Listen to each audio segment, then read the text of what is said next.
All right, good morning. My name is Alex Brower. I'm the Information Services Director here at the Library Commission, and we are going to talk about historical fiction, Reader's Advisory.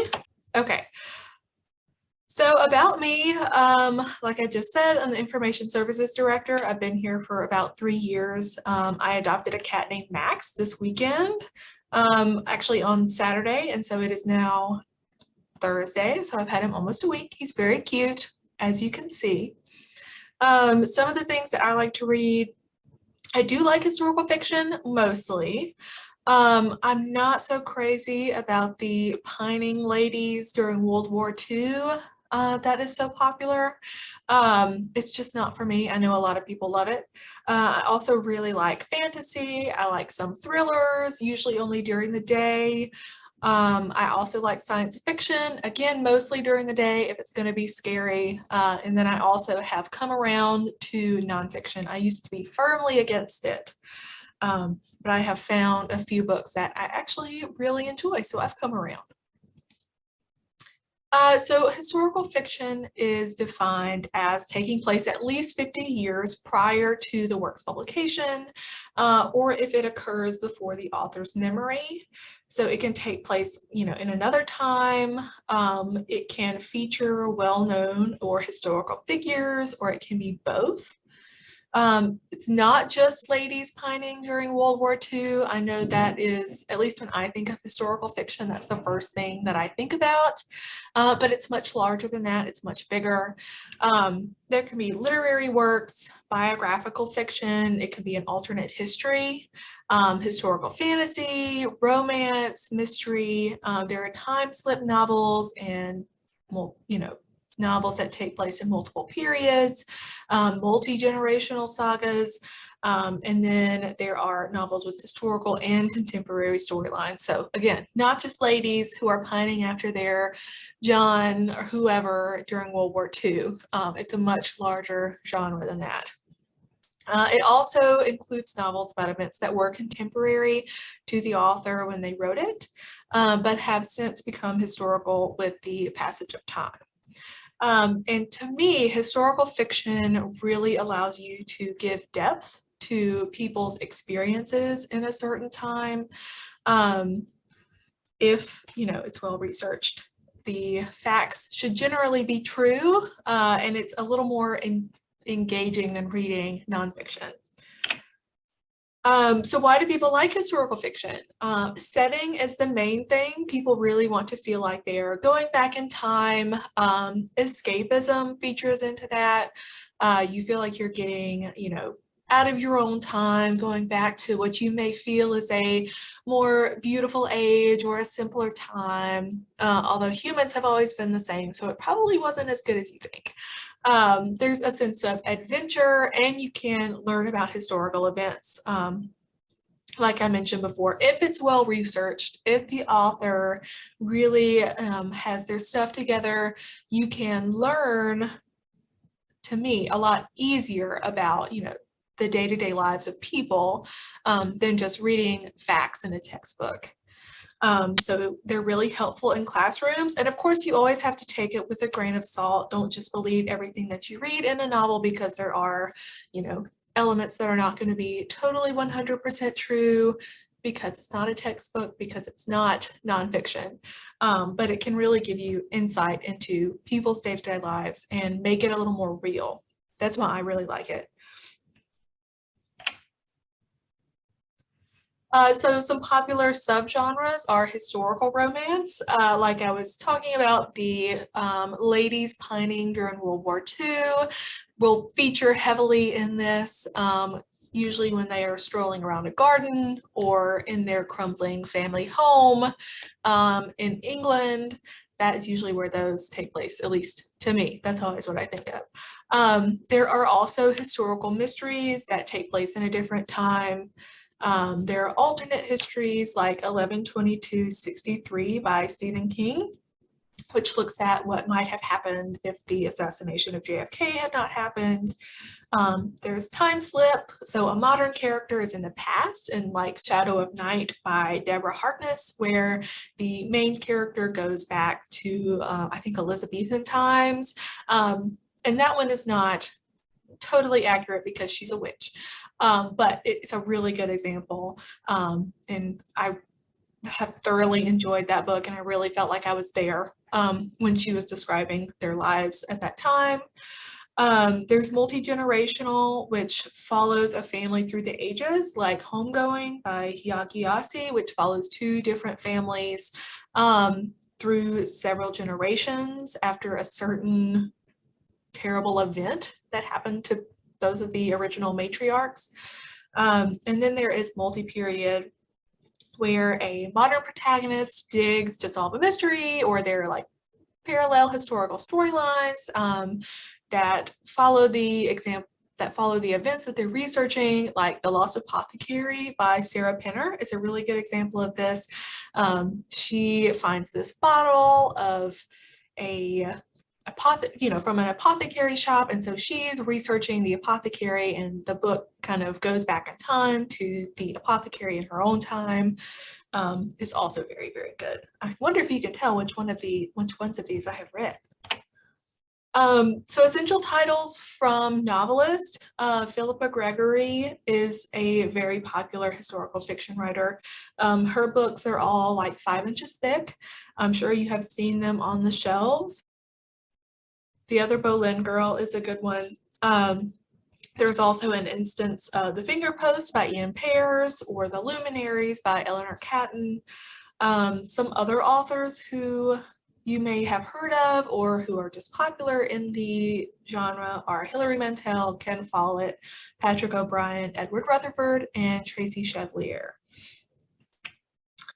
Historical fiction is not just for adults. They do have books for kids who follow the different types of storyline that we talked about.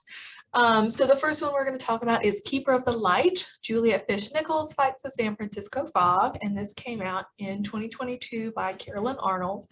It's for ages 0 to 8, and it uses a journal type format.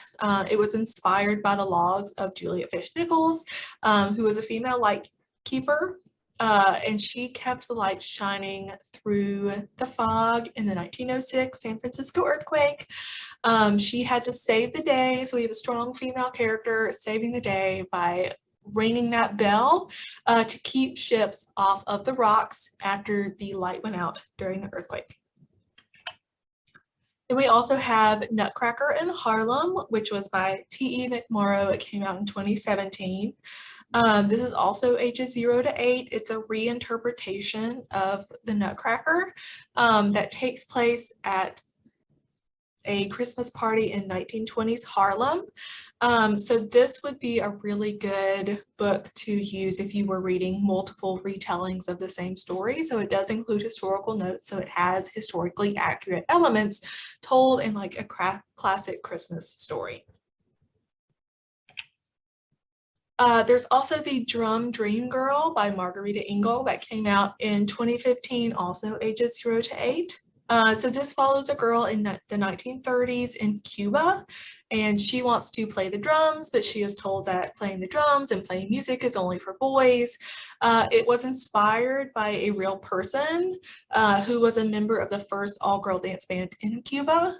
This book also won the Pura Belpré Award. You may have seen it around, but this is a really good example of following a historical figure, and giving their day-to-day life a little bit of background and a little bit of story.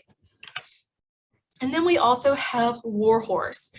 This was by Michael Morpurgo, and he wrote this in 2022. Well, he rewrote it. This is a children's book that was reinterpreted as a picture book.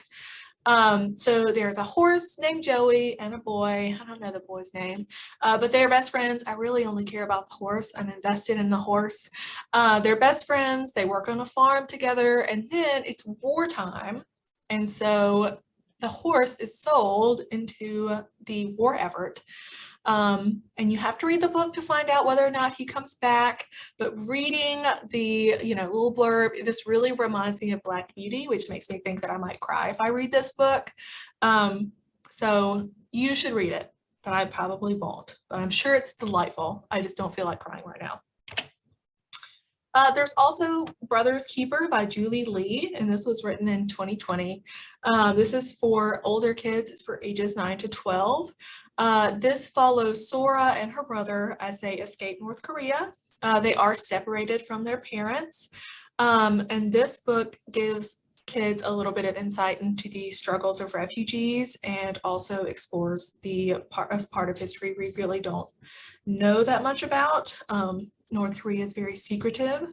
And so it does include historical notes. It has photos of her mom, the author's mother, and there's a glossary of Korean words and a timeline. So you can kind of follow the events of the story with real life historical events. And then there is Full of Beans, which was written by Jennifer Holm in 2016. Again, this is also for older kids, ages 9 to 12. And if you have read Turtle in Paradise, the main character, Beans, was in that book, and he is Turtle's cousin.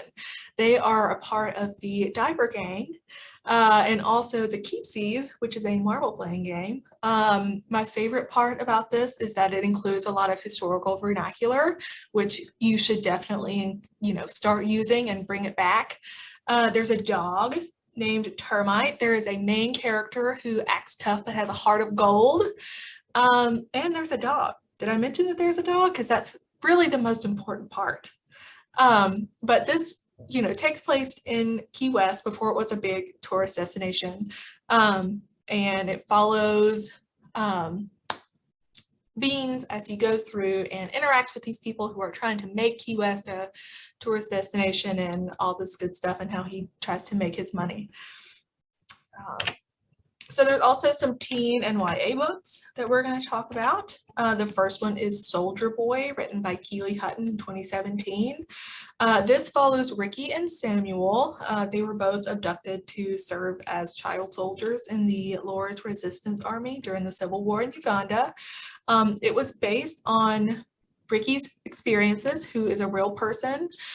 His name is Ricky Anywar, and so he founded this group called Friends of Orphans, who saves Samuel, but he doesn't know that he's been saved. He really only knows being a child soldier, so he keeps trying to escape, and so that part of the story is told from his point of view, and he has a very different interpretation of what's happening than the people who have rescued him from being a child soldier. So it's not always an easy read. This book, it covers some pretty heavy stuff, but it is really important, and it gives good insight into these children's experiences during the war. There's also The Hired Girl, which I remember reading forever ago. I say forever ago, it only came out in 2019. It feels like a long time ago. But it follows Joan, and it is written like a diary. She has to run away from her cruel father. I think her mother passes away, and she, goes to the big city to make her fortune, and she works as a hired girl in a house with a prominent Jewish family at the time, and it really gives you insight into what was required to run a house at that time and what it was like being a person who worked in these houses. Whenever I think of like class relations like that, I think of Downton Abbey in England, but that stuff took place here too. So this gives you really good insight into what that was like. It has won several awards. So we also have Butterfly Yellow, which was written by Tana Lai in 2019. It's for grades 9 to 12. This takes place during the end of the Vietnam War. The main character, Hong, has a brother named Lin, who she goes and takes to the airlifts. She does not know that she is too old to follow her brother, so he is taken to the United States. And then a few years later, she and her family finally get to go over to the States. Unfortunately, when she finds her brother, he no longer remembers her, and he really doesn't want anything to do with her. But now, all her family is there. So she and a cowboy wannabe named Leroy start working at a local ranch. And in order to find out whether Leroy accomplishes his dream of becoming a famous cowboy, you'll have to read the book. There's also Eleanor and Park, which I did not realize. I had to read this in college. I didn't realize it was historical fiction.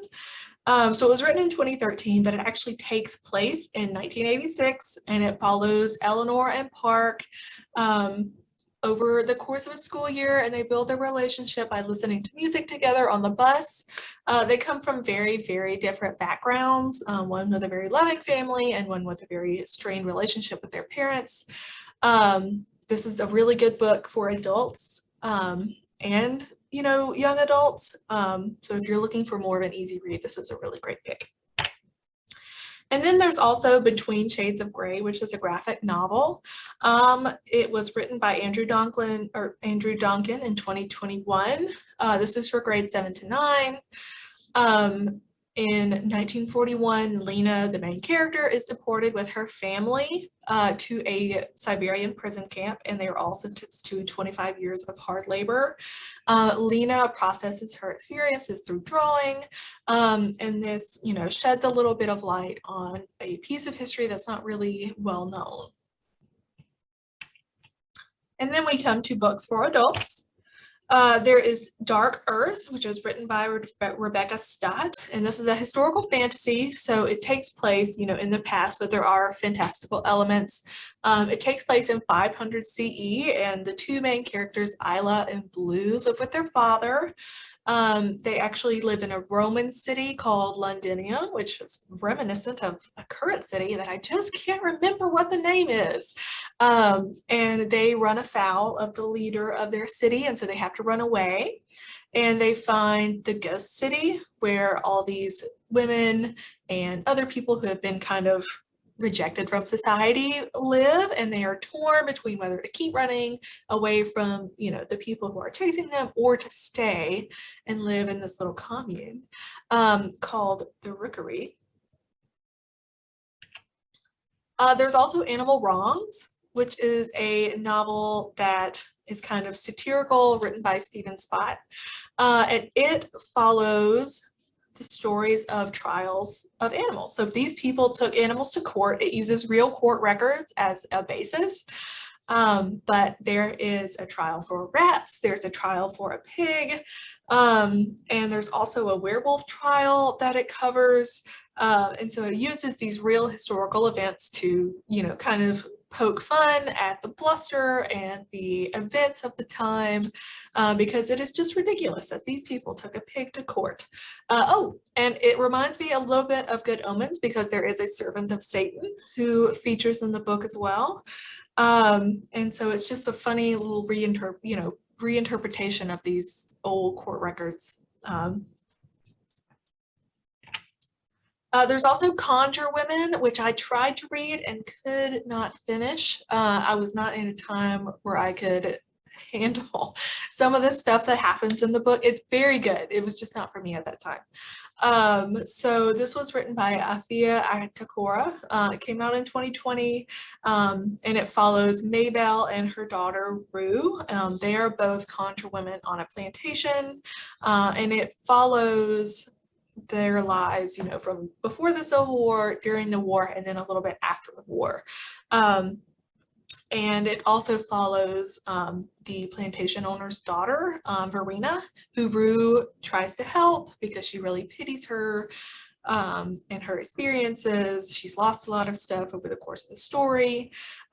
There's also a baby who is born with black irises, and then this mysterious illness comes and sweeps through the plantation, the children who live on the plantation, and all of a sudden all the people who still live there after the war turn on Rue, and they go from valuing her and her ability to give herbal remedies and all this other good stuff to pursuing her as a witch. And so we have to find out whether or not she gets away by reading the book. Ooh, there we go. Okay, and then there's also The Nickel Boys, and this is by Colson Whitehead. It came out in 2019. This book won the Pulitzer Prize. It is based on real events that took place at the Dozier School for Boys in Florida. And it follows Elwood Curtis, who is a young Black man and this takes place, during Jim Crow. He's about to go to college, and then there's this terrible series of unfortunate events that gets him sent to the school where he makes friends with this boy named Turner. They have very, very different backgrounds, but they have to work together to get through, their experiences at the school. And again, this is based on real events. I'm not sure exactly which ones are true and which ones aren't, but it gives a really, really good insight into what could have happened to these boys at this school.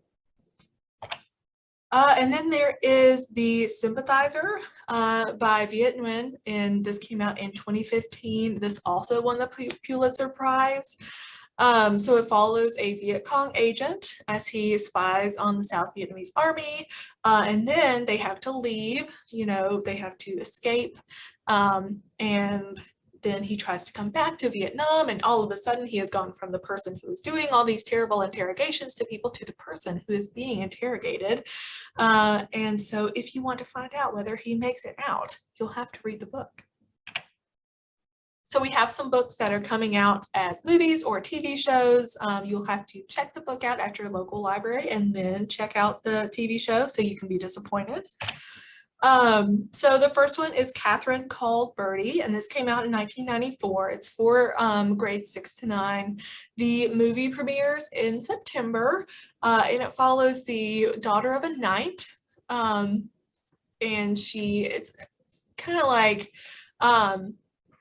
the book that we talked about earlier that takes place in like a journal format. So it's her day-to-day life and her trying to avoid being married off. And I think the director of the movie is Lena Dunham, so it should be good. And then we have Pachinko.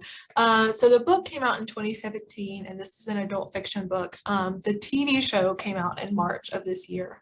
It takes place in early 1900s Korea. The daughter of this notable family finds herself pregnant, and so she gets married to this minister, and they move to Japan, and it follows their family and her experiences in Japan. And then there is The Essex Serpent. The book came out in 2017. This is an adult book. The show premiered this year during May of 2022. It follows the main character, Cora. It takes place in Victorian England, and she was in an unhappy marriage, and her husband dies. So now she finds herself free with all this time. So she decides to pursue her interest in natural history and try to find evidence of the Essex Serpent, which is a Nessie of that part of England at the time. And it's one of those very atmospheric historical fiction novels, so the TV show promises to be delightful.